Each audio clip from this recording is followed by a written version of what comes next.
Who are the latest AFC risers and fallers ahead of your fantasy football drafts in 2022? It's time for an updated stock watch here on Locked On Fantasy Football. Our Locked On Fantasy, your daily NFL fantasy podcast. Part of the Locked On Podcast Network. Your team every day.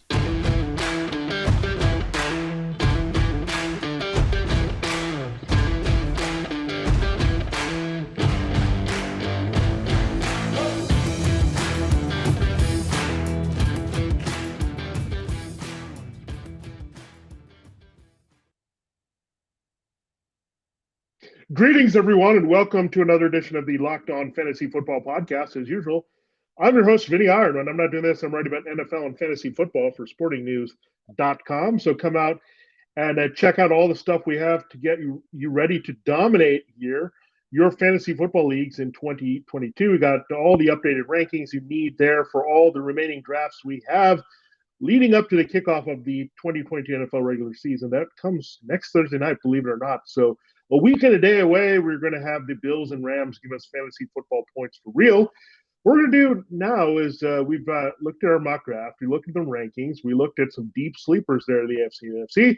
Now we're going conference to conference again. We're going to examine here the latest players moving up and down. Maybe some players are staying the same here when we look at their value, not only in the overall rankings. And we use half-point PPR here as the way to split the difference between standard and full.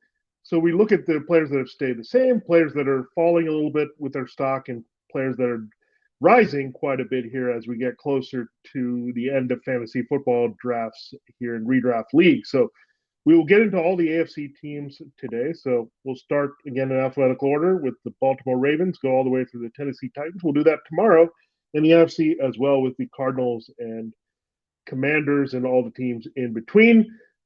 This episode of Locked On Fantasy Football is brought to you by LinkedIn Jobs. LinkedIn Jobs helps you find candidates you want to talk to faster. Post your job for free at linkedin.com/lockedonnfl. All right, let's dive right in. We'll take care of our first five teams from the AFC here. So the Baltimore Ravens, Lamar Jackson, Mark Andrews holding steady there. Lamar Jackson is QB4 on the board. Mark Andrews right there.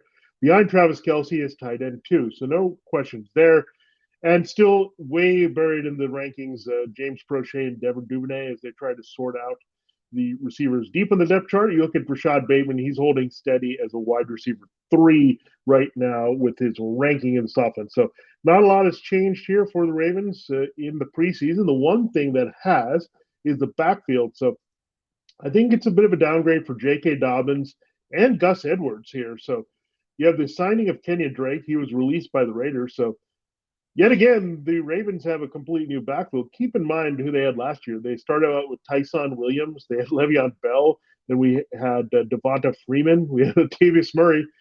They're just cycling in all the backups, older starters, and that's what they have here now in Mike Davis and one Kenyon Drake. So Davis is looking like he's going to be the starter there against the Jets. A pretty good matchup in week 1. You'll see some of Drake as well as he gets up to speed here in the Ravens offense, but it's a very run-friendly system here. So you can see Drake having significant touches here. They released the rookie Tyler Batty here, so they wanted some little veteran insurance there, so they add Drake behind Davis here. So Edwards might be a ways away. Dobbins may not be ready for week 1, so tough situation to navigate, so you got to drop down Dobbins. I wouldn't go too crazy on Davis or Drake here.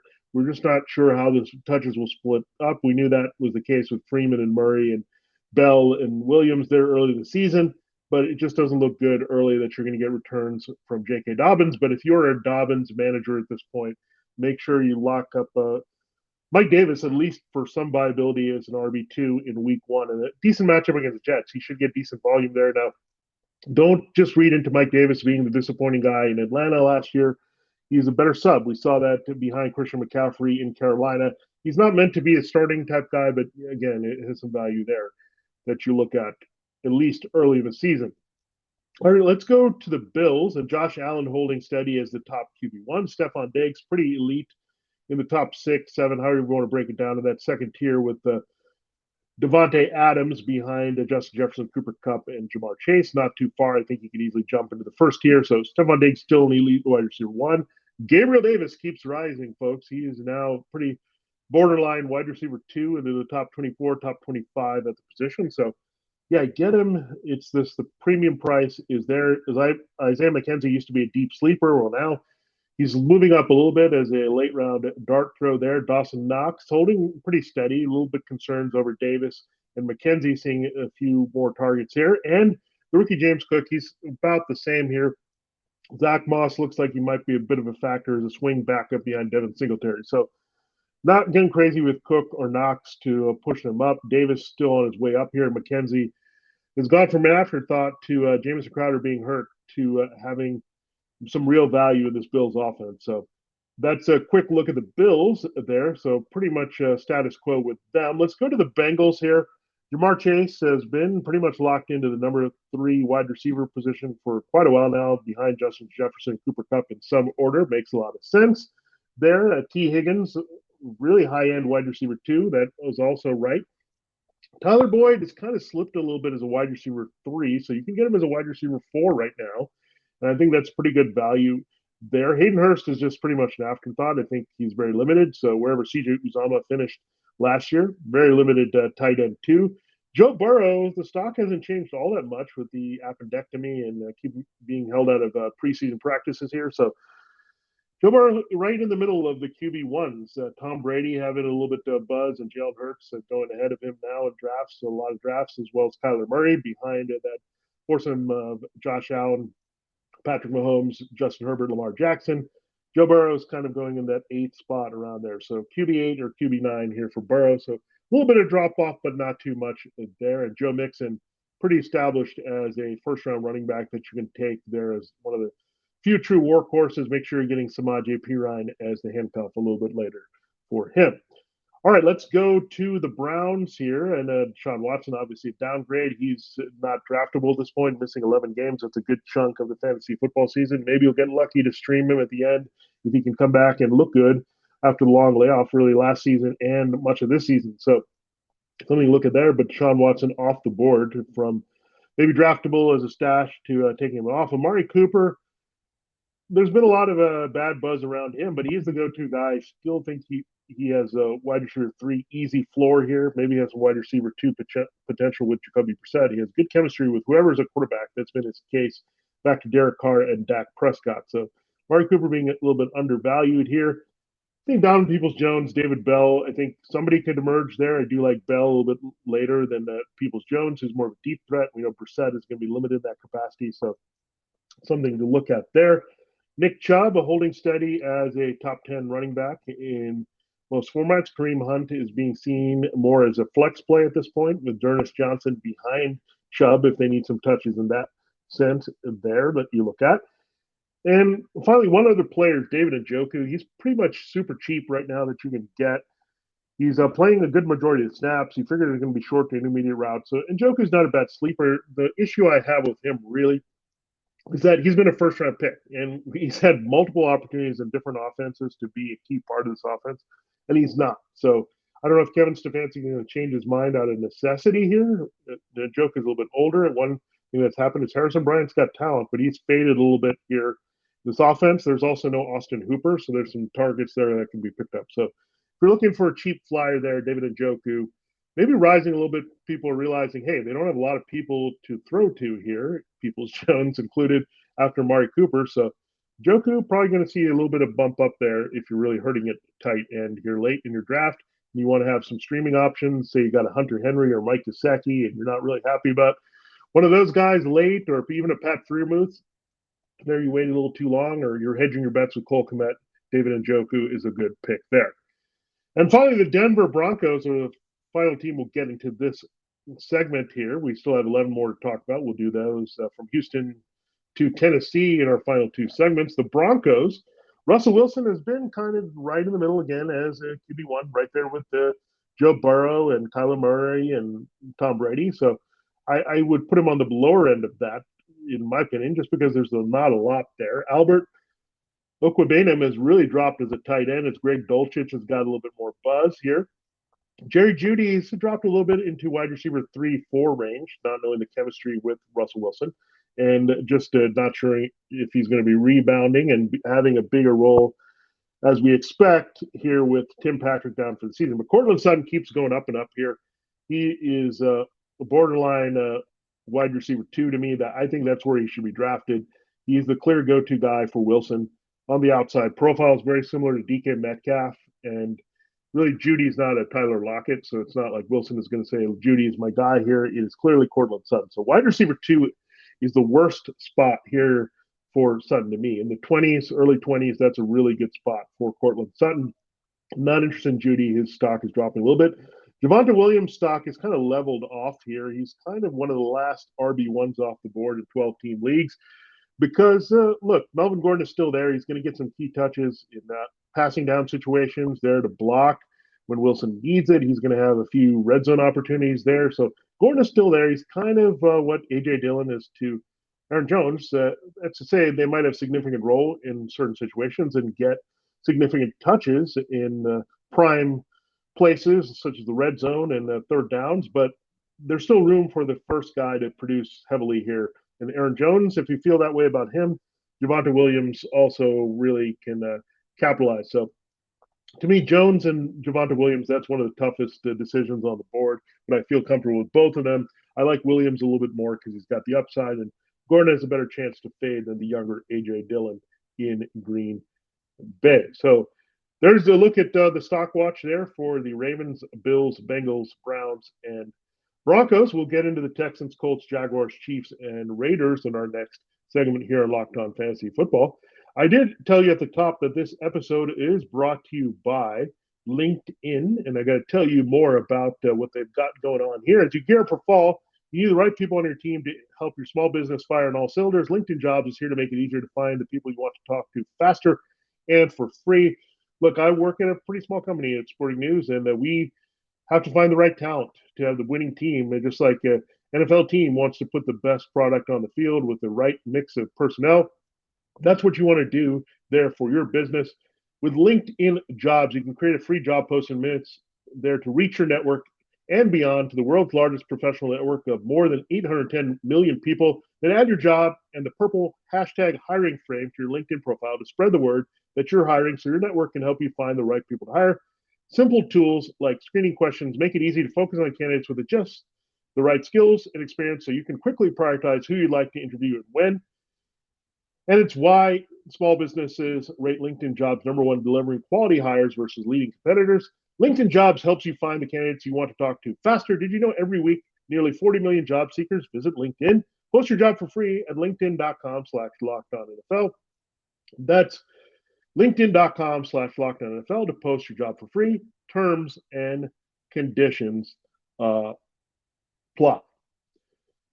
All right, this episode of Locked On Fantasy Football is also brought to you by PrizePicks. And PrizePicks is daily fantasy reimagined to make it easier for you to not only compete, but to win big. And really, I love just going against the number here. So you can, for example, look at Patrick Mahomes in that opener. Say, will he throw for more than 320 passing yards against the Cardinals, for example? And if you feel yes, then that's all you do. You go over the total or under the total. You can also look at touchdown catches and passes and all that good stuff as well. So it's the props that you're looking for. You just are playing against a number, not against other people. You pick 2 to 5 players around the NFL, and if they go score more or less than their PrizePicks projection, you can win up to 10 times your money on any entry. No competing against other people, just you versus the projections available. PrizePicks offers projection on any sport that you watch. You have NBA, MLB, NHL, PGA, college football, men's college basketball, women's college basketball, soccer, WNBA, X sports, NASCAR, tennis, MMA, boxing, disc golf, Euro basketball, cricket, esports, and of course the NFL, which is just around the corner. Entries can be made in 60 seconds or less. It's that easy. Safe and fast withdrawals for you at PrizePicks, and currently operational there for you in more than 30 states and Canada. It's easy to get in onto PrizePicks and the daily fantasy action. Download the PrizePicks app or go to prizepicks.com to sign up and play fantasy sports. First-time users can receive a 100% instant deposit match up to $100 with promo code LOCKEDON. If you deposit $100, PrizePicks will give you $100. If you deposit $50, PrizePicks will give you $50. Don't forget to enter the promo code LOCKEDON and sign up for instant deposit match up to $100. That's PrizePicks. Check it out. PrizePicks. There. Use the promo code LOCKEDON for that deposit match offer. All right, it is time to continue the show here on Locked On Fantasy Football, and we're breaking down the stock watch there for all the AFC teams. So we're now up to the Houston Texans here on our list. So the Texans, Dameon Pierce, stock up number one. I mean, this kid has had a great preseason. He's emerged as the number one running back. They were able to cut Marlon Mack. So Pierce, we're not sure about his receiving role. They have Rex Burkhead and they have other guys in the short to intermediate game for Davis Mills. But he's not incapable as a receiver. He showed some of that at Florida. So he's going to get some there. But Dameon Pierce looks like a very James Robinson-like player in his rookie season here for bad team, the Texans, but he's going to get a high number of volume and very talented looking back. For sure, this offensive line is not as terrible as you think there in Houston. So Dameon Pierce definitely stock up. Brandon Cooks has kind of leveled off there as a wide receiver 2. Nico Collins getting some buzz as a wide receiver 4 now, rising as the number 2 outside target there opposite Cooks, clearly. Brevin Jordan, we talked about a deep sleeper coming into focus late in some deep leagues that you can look at tight end. So right now you think the primary pass catchers are Cooks, Collins, and Jordan for this team with some of Pierce out of the backfield. Davis Mills, the bottom has fallen out. There's just not a lot of inspiring things coming out of Houston on Davis Mills. So this could be it here, make or break. You don't want him any more than a streamer, maybe in a super flex or 2 QB leagues. You can look at him late, but just not a lot of a positive energy there. But overall, pretty good for the Texans being a bottom feeding team in reality that they have some really good fantasy assets, starting with the shoot up the board Pierce and a well-rising Collins here in 2022. All right, let's go to the Colts. Matt Ryan staying steady as a QB2. He's a guy that you can use the right matchups, a bye week replacement. Maybe become a regular starter at some point, streaming him more weeks than not in good matchups here, like Carson Wentz was usable last year, so we'll watch that with him. Michael Pittman Jr., his stock is through the roof here. He's now fallen into the top 12, so wide receiver 1. He's definitely up there. Alec Pierce, pretty steady as a deep sleeper wide receiver 5-6 there. Paris Campbell off the board at this point. Mo Cox, we talked about him as a deep sleeper.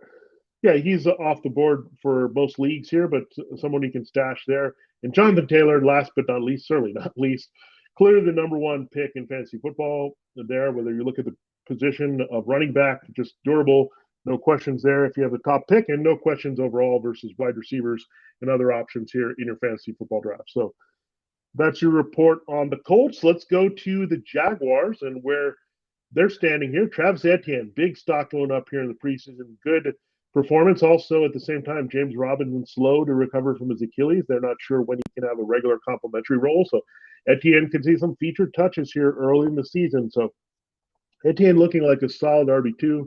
He can stay healthy. It's not bad to have Robinson as a handcuff right now. Snoop Connor is number 3. So if something happened to Etienne early in the season where Robinson's not ready, you'd see some of Connor on the early down side here for the Jaguars. Trevor Lawrence pretty much been in the 20s as a QB2. I would keep him there. It dropped a little bit from the teens there in that role. So you got to wait and see with him. It's more a wait and see approach with him. Christian Kirk staying as a wide receiver 4. Not much else to see here. They traded Laviska Shenault Jr., released Laquan Treadwell. So not a lot to see here.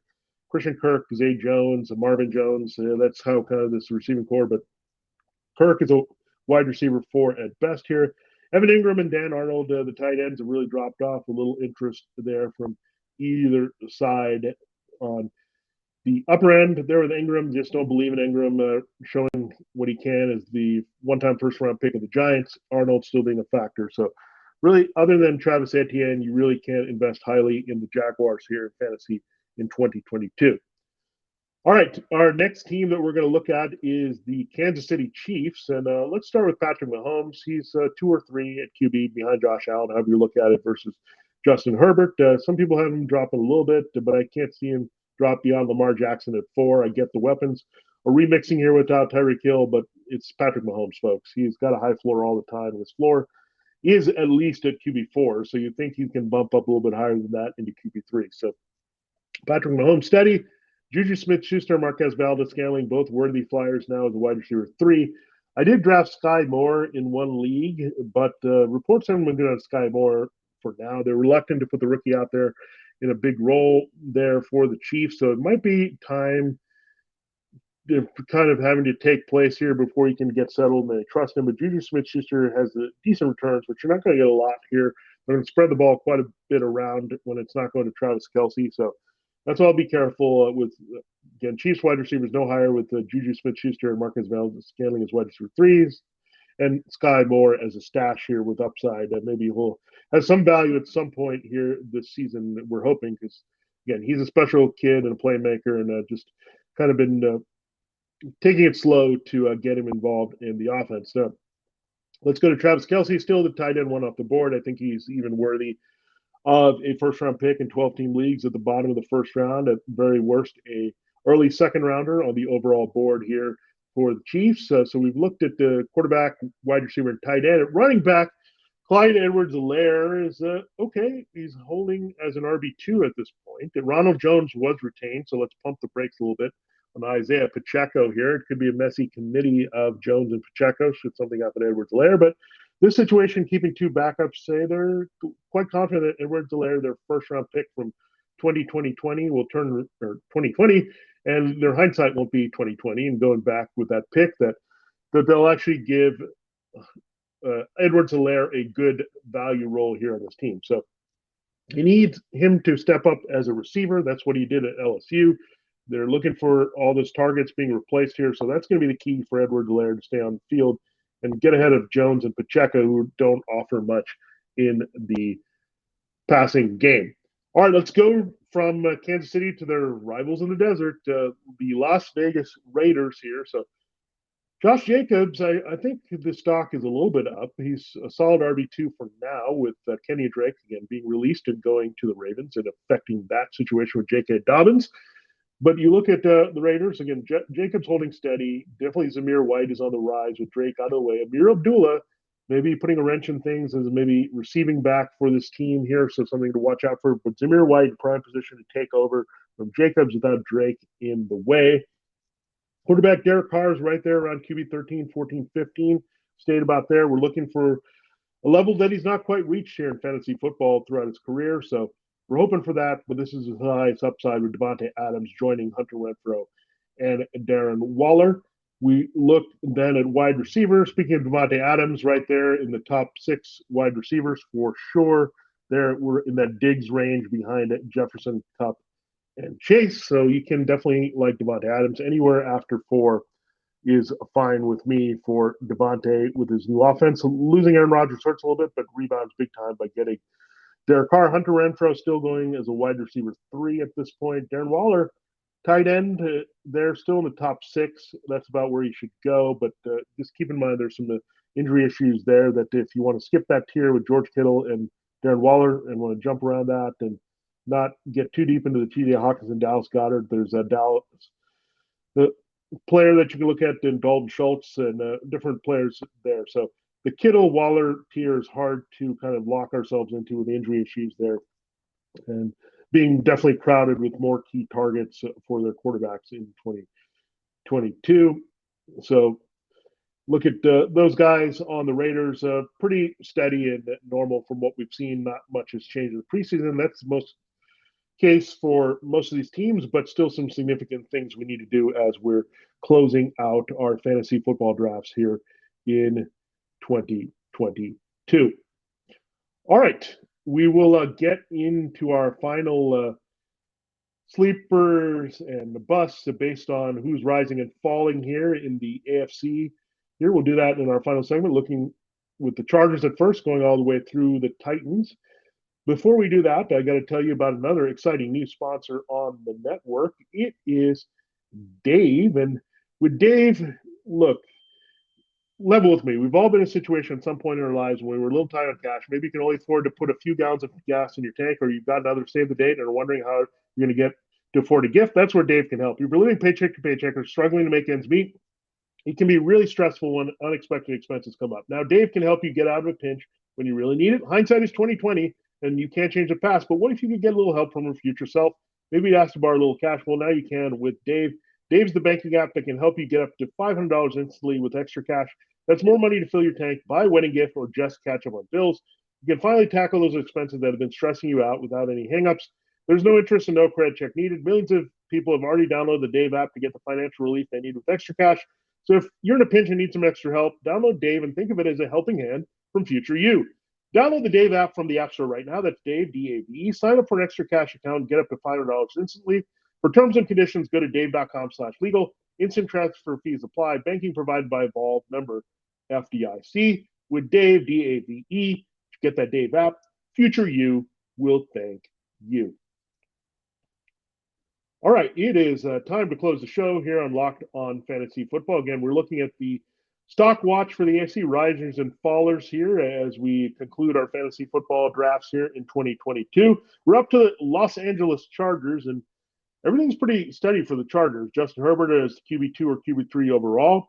Austin Eckler right there in the top 5 is RB1s and half-point PPR, full-point PPR. A little bit lower maybe in standard, but still a solid inside the top 7 RB1 you look at. So going to the wide receiver core, Keenan Allen being taken as a wide receiver 2, Mike Williams as a wide receiver 2. I think I like the upside a little bit later, Mike Williams versus Allen a little bit earlier in drafts, but they're going where they should be with an explosive offense, the right quarterback there in Justin Herbert. So love that. Joshua Palmer going as a very late sleeper, wide receiver 6 there is their third wideout.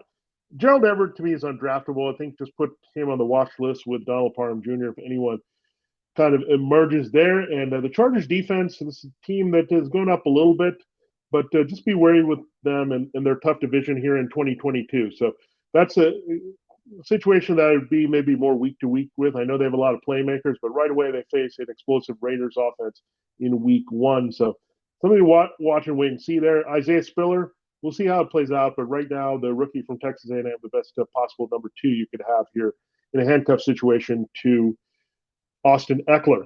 All right, we go from the Chargers to the Miami Dolphins. Tyreek Hill is kind of plateaued there in the top 8, right there with Mike Evans as a wide receiver 1.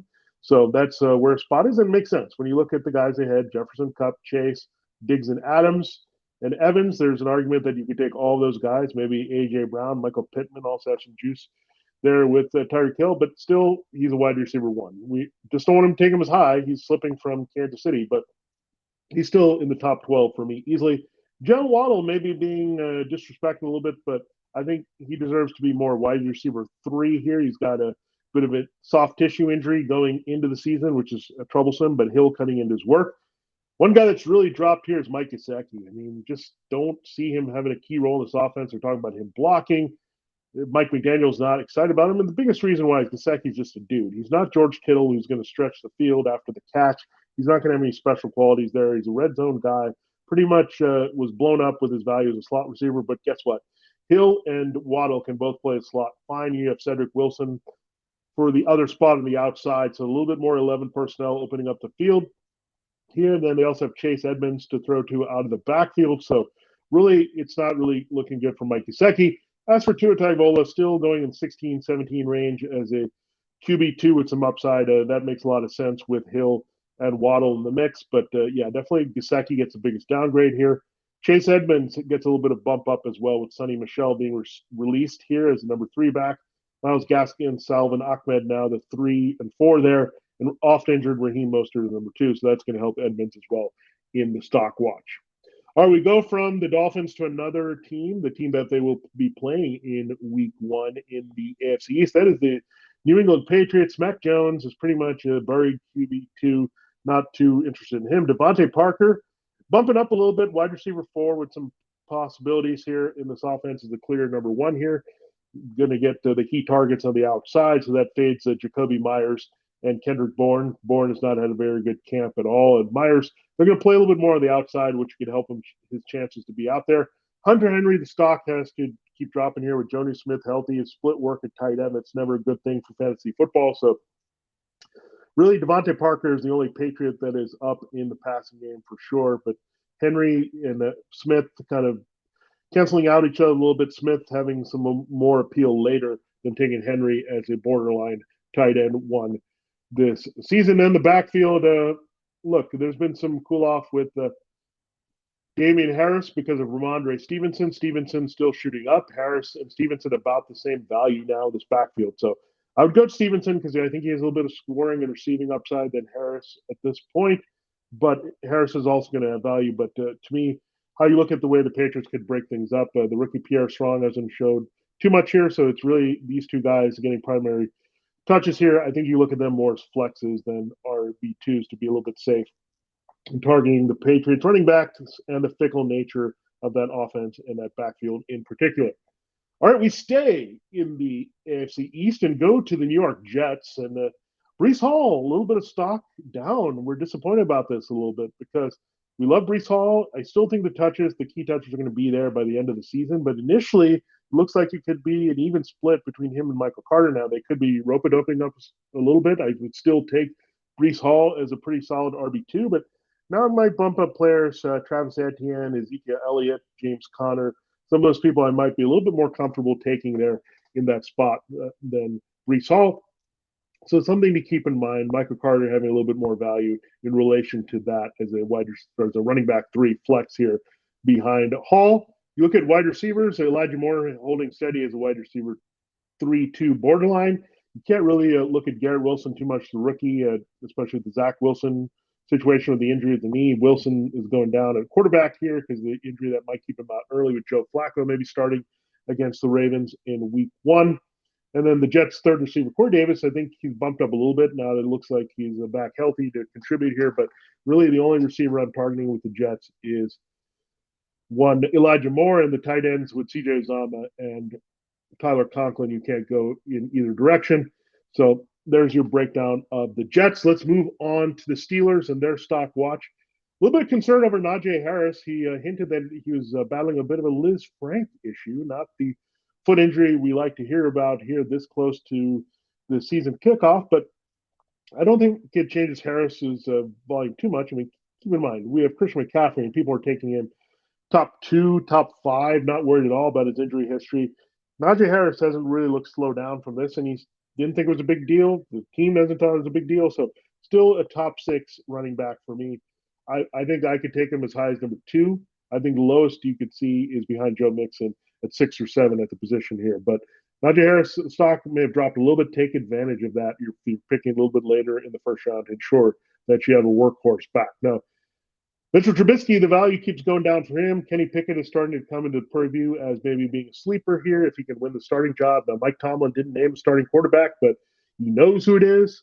So I'm thinking that's not good news for Trubisky, and it probably will help Pickett here. So we'll see what the decision comes down to in the first game against the Bengals. But again, Trubisky we're not too excited about because he can take his lumps. We'd be more interested in streaming him the right matchups. But Pickett has looked really good here. George Pickens on the rise among his receivers. Chase Claypool has gone down as Pickens is the more appealing version of Claypool right now with his size, speed, and slot ability to make big plays.